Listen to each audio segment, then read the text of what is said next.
Welcome to Mainline Executive Coaching ACT, which stands for And Cultural Transformation, featuring Master Certified Executive Coaches Maikel Bailey and Rich Barron.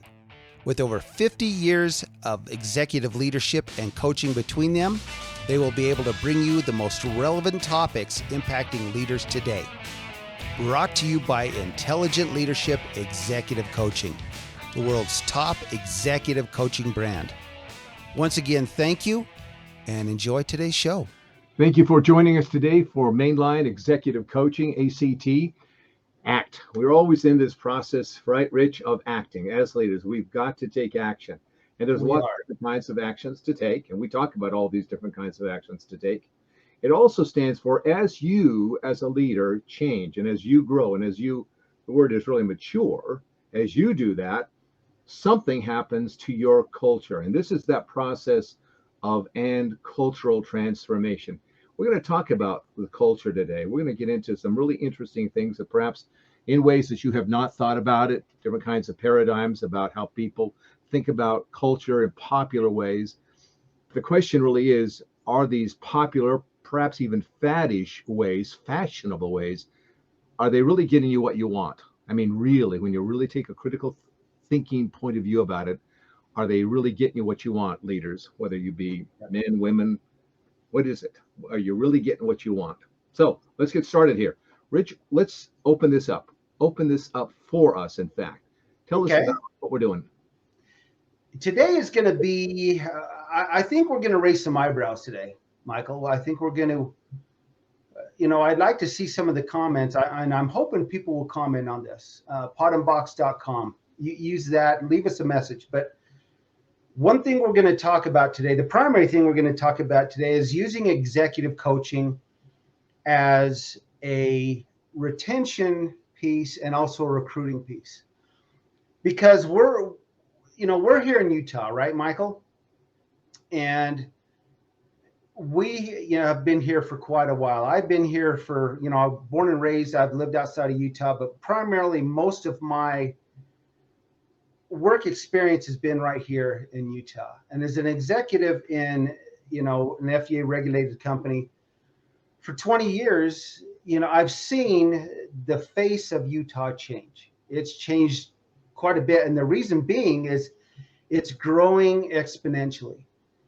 And a lot of that is because of the Silicon Slopes down in Lehigh, a lot of big tech industries moving in. It's been great for the economy.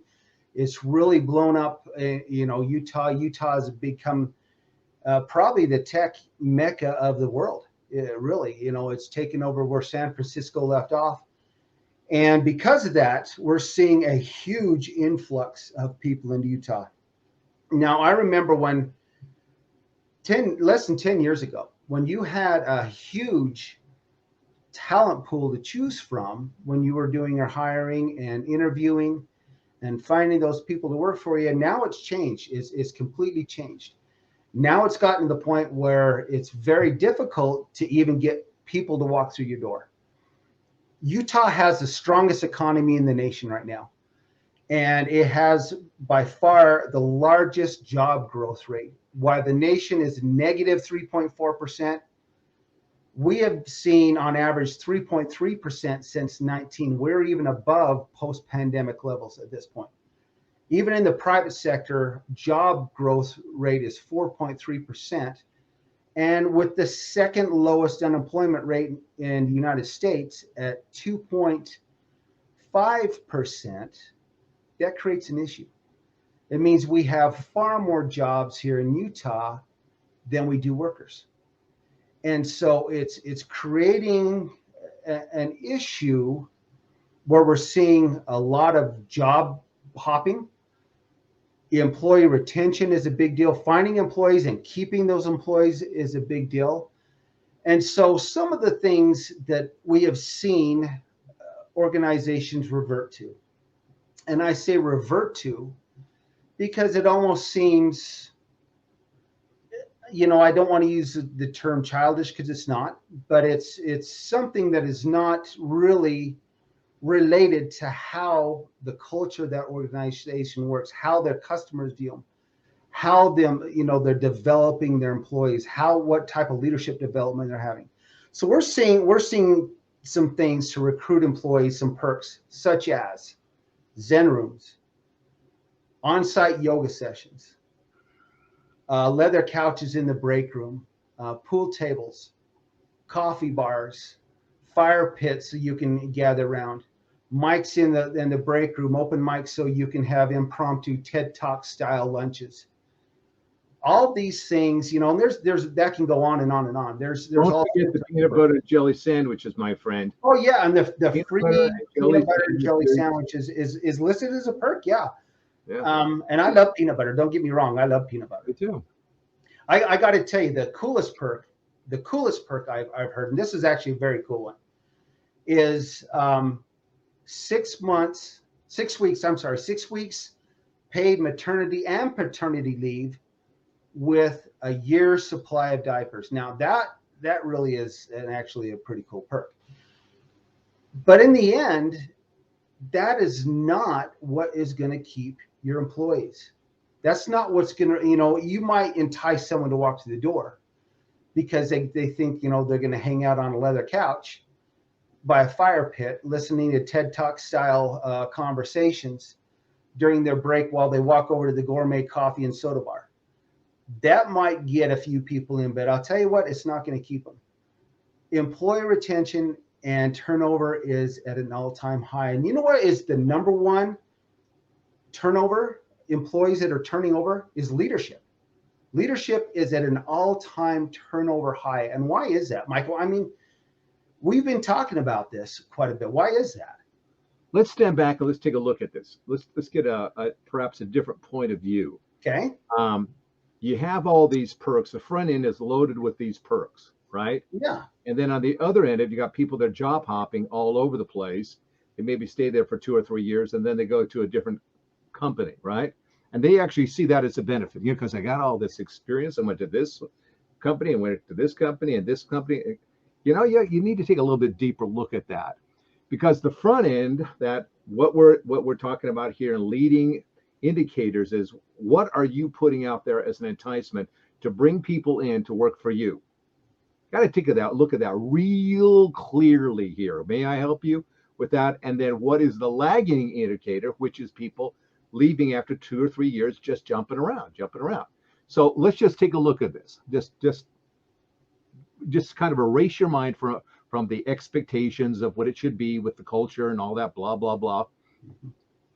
What kind of a person, we're not just taking it out of the context of hiring an employee, what kind of a person would be interested in this? Just lifestyle, Zen rooms, on-site yoga sessions, unlimited PTO, gourmet coffee bars, free peanut butter and jelly sandwiches, pool tables, foosball tables, hoverboards, leather couches in the break room, gas fire pits, open mics in the break room for TED Talks, as you've talked about, this paid maternity. Now, there's some validity to that.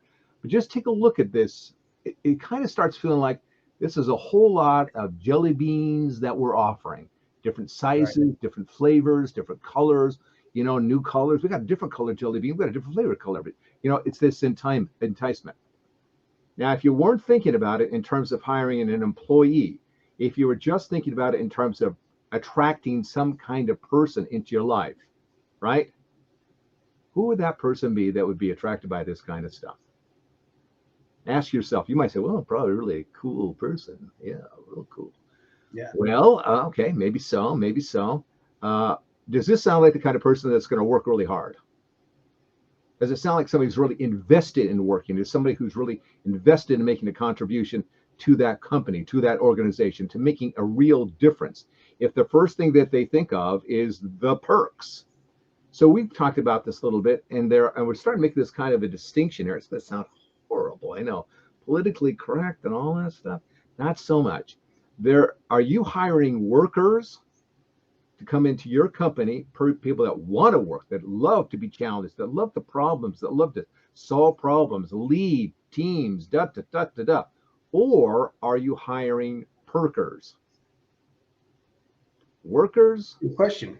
Or perkers? Yeah. Because I tell you what, the workers will come in and they will work and they will serve you and your people and your organization. The perkers will come in and they will use your organization for their own benefit, for their own self-aggrandizement, their own pleasures, as you might say, to make work for them. So here's the problem. Here's the real problem. Whenever people start something new, it's always bright and new and shiny and exciting and wonderful and dazzling and sparkling. It's all great and wonderful. That's the way it is, because it's kind of like our brain is fresh, we're going to a new place, and it's all great. But as time passes on, the old habits, the old routines, and that person's mind start to come back. They start to emerge. You start seeing them how they really are, how they really behave, how they really manage themselves and motivate themselves. You also start seeing how they relate to other people. And you've got a list there. I'm going to have you read that list if it's handy, about what people feel about being overworked and underappreciated. Okay, I'm going to have you do that. How do they get to the spark, dazzling, wonderful person to now, yeah, well, I have to leave. And you'll notice that when these folks leave, they leave very timely. They're almost, their timing is almost impeccable to get out. They know when to get out before it gets too bad for them. And then they don't have a good resume. They don't have good reference and all that kind of stuff. What you want to start noticing is this. The people that are enticed by these kind of perks are the people that soon get stressed, overwrought, distraught, start calling drama, getting offended, getting all worked up about all those are the same people. Now, let me put it in a different context for you. You meet somebody who's wonderful, you're dating. They are just amazing people. They are just so together, so good, so kind. They're just like, oh, this is it. But then as time passes on, you're not feeling it so much. You're starting to feel like, I don't know if I really feel good around this person. The things that they say to me, the way they treat me. At first, it was really good, but now it's starting to feel a little creepy, and I'm feeling bad about myself, and I don't feel so good. I'm dying. Think about it. We all know that. That's the narcissist. There's the narcissist, boyfriend, girlfriend, whatever friend, right? There's that person that just kind of uses you and uses you out and then moves on. That's what they do. Use you, move on. Is there a pattern we're starting to see here? You know what I'm saying? And so what we want to start noticing is this. We don't talk about this so much. We talk about narcissistic leaders. And that's a big deal. I mean, narcissistic leaders can cause a lot of damage. But you know what? There's also narcissistic employees. And they can cause a lot of damage. And you may be inadvertently, unwittingly, innocently attracting the narcissistic leaders, not leaders, but rather employees, the perkers, who are going to come into your organization, get what they can out of it, enjoy the pleasure, be all shiny and sparkling and wonderful for a while, and then they start going downhill, and then they'll jump your ship to go to somebody else's. In the meantime, you're going, what the crap just happened here to our organization? What's all this? I mean, I'm dealing with an organization now where that's exactly what happened. What the crap did they leave here? It's just terrible. So leaders, when you're dealing with that, let's be very honest. This is going to be brutal. You have been told that this kind of enticement to bring in the best people is the way that it works. Rich and I are here to tell you that formula to bring people into your organization and this culture and all this kind of stuff is a crazy maker. It will make the temporary fix. It is the Band-Aid. The temporary they are they are serial job hunters. Now, I want to jump in here real quick, because in reality, these perks are not bad perks, but they should become the secondary part of you working there, the bonuses for working there. In context, they should be put in context, yes. But the number one reason, and we know this, for employees who leave companies are not because they grow tired of all these perks. It's poor leadership.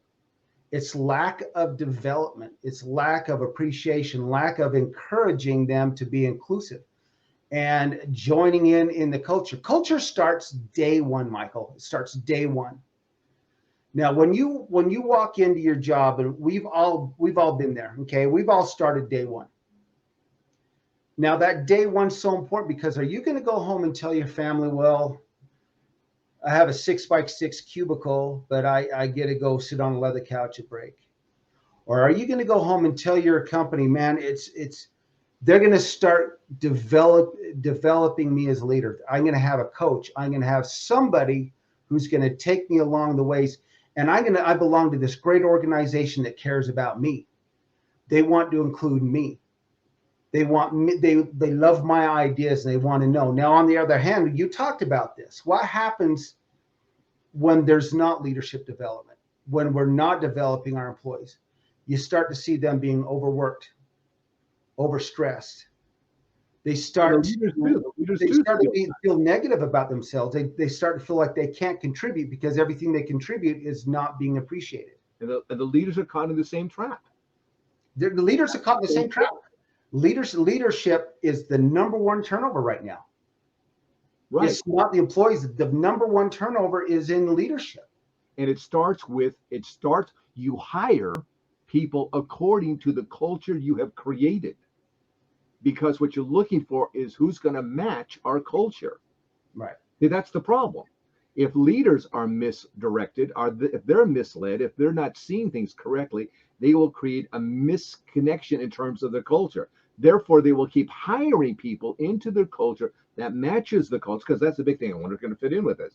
But if the culture is wrong, if this culture is enticing this kind of perker, then you're going to keep developing the same result again and again and again and again. And that's the problem. You're right. It begins with leadership. Yes. And maybe what needs to be corrected here is the way the leaders are seeing the opportunity, not only in the culture, but in the workforce itself. Because until they get disabused of this delusion that they have, this misunderstanding of what it is, that's going to continue. And eventually what happens is they may be doing great today, but at some point those kind of cultures eat themselves. They collapse in on themselves. They cannot sustain themselves. Yep. Because it's not real. Because they don't have the ability to change. That change leadership is important. It's what keeps them going through the future. Now, here's the thing, is leadership development is absolutely critical for emerging leaders and current leaders nowadays, because the rules essentially have changed. 2020 changed everything for us. You have to be able to understand what change leadership's about. You've got to develop those leadership skills and understand where those leadership skills come from. Not just, I'm going to go out there and read a book and I'm going to improve my communication skills. No, that's not how it's done.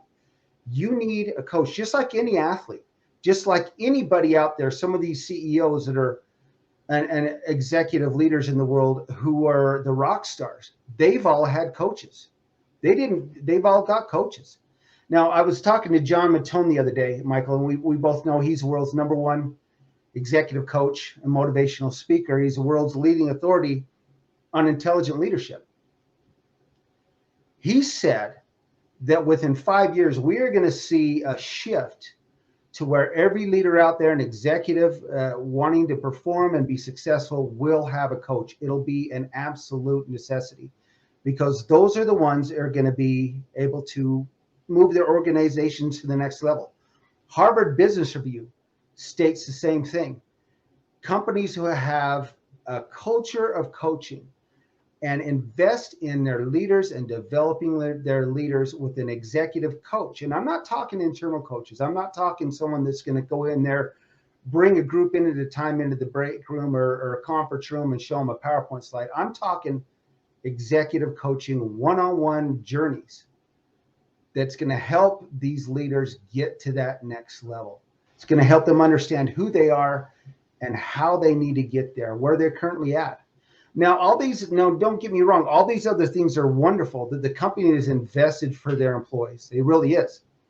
But it should never, ever be used as a recruiting piece or a retention piece. They're simply break room bonuses. I don't know what else to call them. They're simply perks of the break room. That is not culture. That is not work. That is not developing an organization and harnessing the skills, talents, and energy of your employees to make it better as a whole. That has to be the focus. And if it's not the focus, you're going to be one of those 75% of the organizations right now who are failing because they can't move with change leadership. They don't understand it. They don't understand what a true culture is and how to build that and where it starts. Described here, let's put it a little bit different spin on it. This is a comfort culture. Yes. Which is very different than an innovative culture. Absolutely. Those are two different. Doesn't mean that in your innovative culture, which is a very, very high level of cooperation and collaboration and synergy and synthetic kinds of thinking, that innovation level, that can have some level of, obviously, if being able to take a break and all that kind of stuff, just kind of that comfort stuff. But it is not centered on the comfort culture. It is centered on a very dynamic, changing, ever growing, ever learning culture that keeps people moving forward. And because the people are moving forward, the organization and the company moves forward. You cannot get that in a comfort culture. Right. That's a downhill thing. And here's the thing. This generation, these generations that are coming up through the workforce now, future leaders, the ones that are going to be the legacy leaders going forward, the millennials, Gen Z, they want to be heard. They want to be developed. They want to, man, there's so much skill, so much talent out there and intelligence. And, they want to be heard. And you know what? That's more important to them than making the money. It really is. If you talk to them, you sit down and talk to them, they want to contribute. They want to be able to take what they learn, the knowledge they have, and contribute to the company and make it bigger. That's right. That's what they want to do. Opportunity that not only the company can grow into and others can grow into, they too can grow into. That's that win-win mindset. Now, here's the trick. Here's a trick for these leaders and the leaders that are listening to us. It's not about the skill. It's not about the talent. It's not about the knowledge. It's taking those that all this young generation coming up through and developing heart. Performance, it's just like performance versus potential. Performance is past. Performance is a past number. What you need to develop in them is the potential, their potential going forward, their heart. It's not the talent and skills and stuff like that. That's performance. Potential is their heart. Potential is what you have to develop. And if you lack confusion about that, there's confusion about that. There is the sense of the heart that cares, the heart that wants to comfort others, the company, the heart that reaches out to other people. There's that kind of heart, the caring heart. But there's also the heart of being courageous, the heart of carrying on, the heart of stamina, the heart of persisting and persevering to get across the line and win, not just for yourself, but for the others as well. You bring your people with you. That's the kind of heart we're talking about. Yeah. Along with the caring heart, that's important too. But it's that heart that sustains, that keeps going through difficult things. Yeah. Now here's the kicker too is Utah. We're in Utah, Maikel, and we're talking a lot about what's going on here at home. Utah has a heritage of hard work, perseverance, getting to that next level, being innovative, overcoming obstacles. Now, Utah is not only the youngest state in the union, it also has per capita, the youngest population.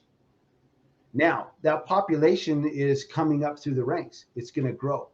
Those are our next leaders. Those are our next people who are going to step into these positions and move forward. So what kind of legacy are these leaders going to leave for them? If, is it a leather couch? Leather, or is it, the springs might be popping up through that leather couch by then. Who knows? That pool table might be warped. Despite all that you say, that gourmet coffee cup, man, that was an amazing experience. It was, but that's not going to sustain you. It simply is not. Get me through the day. Yeah. So what do we got? What do we have to leave for our folks today?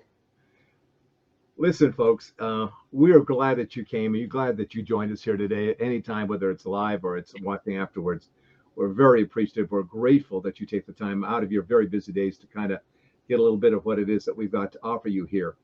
And so one of the things we want to do to offer you, to give you the opportunity to find out what kind of a leader are you really, not what you think you are, not kind of what you believe you are, but get an analysis that is based upon 12,000 people, leaders, over 500 CEOs, leading big companies that have taken this assessment. So we've got this amazing data that we can take a look at you and say, this is fundamentally how you work. This is how well you're working in that. And we can also show you what's the best ways for you to develop your leadership.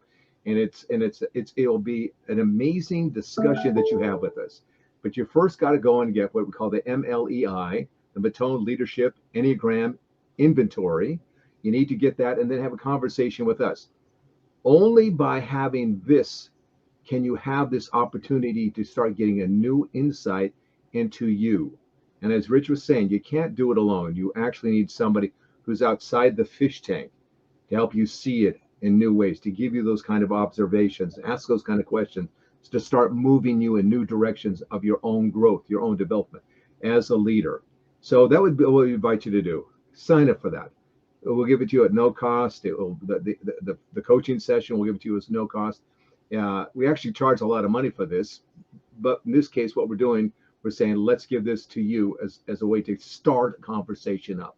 That's what I'd say. I'd invite you folks, take that and let's get the conversation going so that you can see, how do I truly become the best leader I can be? Excellent. Now, where do we find that MLEI? Mainline Leaders ACTILEC.com. Mainline Leaders Act ILEC.com. Go to our website and click on the link where you want to take this assessment, and we'll schedule a time to go over that with you. And quite frankly, what do you have to lose? It takes 20 minutes. You can find 20 minutes. Yeah, that 20 minutes plus that hour with us talking to you, I'm telling you, could absolutely change your life for the rest of your life. And start you down a journey with us that could be change everything you know about leadership and your organization. There you go. Make it a lot better. Folks, once again, thank you for joining us today. We appreciate your support. We appreciate your comments. We appreciate you being here with us. So if you have anything else you want to discuss with us, podbox.com. It's a new thing we're using. Go to podbox.com/mainline executive coaching ACT. Leave us a message. And it's a live message. You can talk on this and tell us whatever you want, and we're gonna answer that. So once again, have a great day. Take care, and we will see you next time on Mainline Executive Coaching ACT. All the best, friends. Bye-bye. Once again, thank you for joining us on today's show. With all of the issues impacting today's leaders, you need coaching more than ever. Go to our website, executiveleadersactilec.com. Book some time with us. We guarantee your success and that you will gain skills, talents, and knowledge that will last you a lifetime. This podcast was brought to you by Intelligent Leadership Executive Coaching, the world's top executive coaching brand. Once again, thank you for joining us. Have a great day and take care.